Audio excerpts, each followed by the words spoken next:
कहते हैं राजनीति संभावनाओं का खेल है। अगर सामने अरविंद केजरीवाल जैसा राजनीतिज्ञ हो तो फिर ये संभावनाएं और बढ़ जाती हैं। पहले इनकम टैक्स कमिश्नर, फिर भ्रष्टाचार के खिलाफ आंदोलन करने वाले सीधे साधे वेशभूषा में रहने वाले अरविंद केजरीवाल कब दिल्ली के मुख्यमंत्री बन गए, कोई समझ नहीं पाया। ऐसे में अब दिल्ली में चुनाव हारने के बाद अरविंद केजरीवाल कभी भी राज्यसभा में नजर आ सकते हैं। जर्नलिस्ट इंडिया के सूत्रों की माने तो अरविंद केजरीवाल ने इसके लिए तैयारियां पूरी कर ली हैं। कहा जा रहा है कि अरविंद केजरीवाल पंजाब से राज्यसभा जाकर सरकार को चुनौती देंगे। उधर दिल्ली में बीजेपी सरकार के मंत्री मनजिंदर सिंह सिरसा ने दावा किया है कि अरविंद केजरीवाल ने राज्यसभा जाने के लिए आप सांसद संजीव अरोड़ा से सीट खाली करवाई है। बदले में संजीव अरोड़ा को लुधियाना वेस्ट उपचुनाव जिताने और कैबिनेट मंत्री बनाने का दावा किया है। सिरसा ने आरोप लगाया है कि केजरीवाल सत्ता के बिना एक दिन भी नहीं रह सकते। अरविंद केजरीवाल जी सत्ता के बिना रह नहीं सकते, जैसे मछली जल के बिना रह नहीं सकती। पहले उन्होंने कोशिश की पंजाब से मुख्यमंत्री बनने की, भगवंत मान जी के खिलाफ विरोध करवाने की कोशिश की, उनके खिलाफ बगावत शुरू कराई।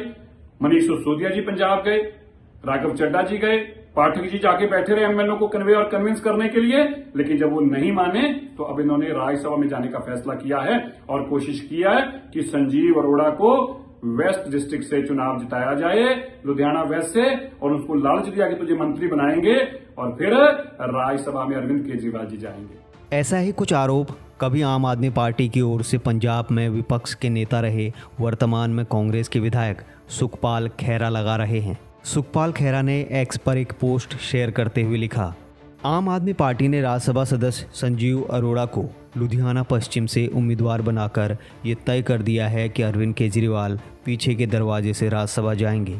केजरीवाल ने अरोड़ा को पंजाब में कैबिनेट में जगह दिलाने के लिए रिश्वत दी है ताकि उनकी राज्यसभा सीट हड़प सके। ये सारी अटकलें तब लगाई जा रही हैं जब लुधियाना पश्चिम विधानसभा से आप विधायक गुरप्रीत गोगी की मौत के बाद खाली हुई उस सीट पर आम आदमी पार्टी ने उपचुनाव के लिए राज्यसभा सांसद संजीव अरोड़ा को अपना उम्मीदवार घोषित किया है। इसी के बाद अब अरविंद केजरीवाल को राज्यसभा में भेजने की सारी अटकलें लगाई जा रही हैं।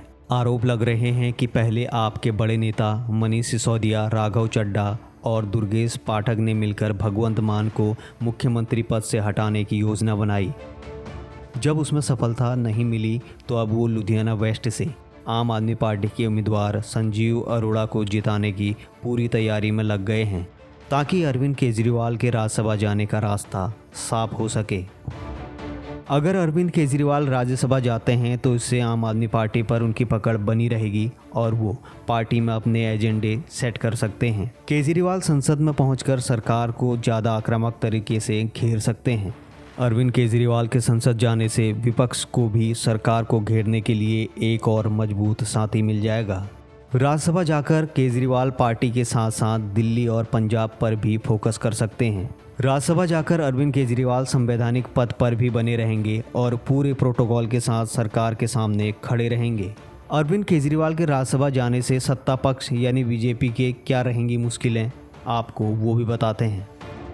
बीजेपी सोच रही थी कि दिल्ली में हराने के बाद अब अरविंद केजरीवाल की राजनीति खत्म हो जाएगी। अगर अरविंद केजरीवाल राज्यसभा जाते हैं तो वो केंद्र और दिल्ली में बीजेपी की सरकार के लिए फिर मुसीबत बन सकते हैं, जो कि बीजेपी को नागवार गुजरेगी।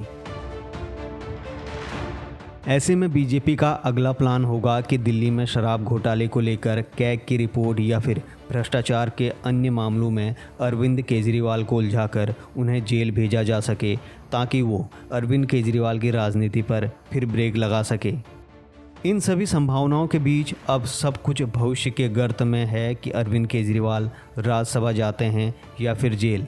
ऐसे में अब एक बार फिर बीजेपी अरविंद केजरीवाल के खिलाफ भ्रष्टाचार के मामले में मजबूती से नहीं लड़ पाई तो अरविंद केजरीवाल फिर राजनीति में आगे बीजेपी के लिए सिरदर्द बन सकते हैं।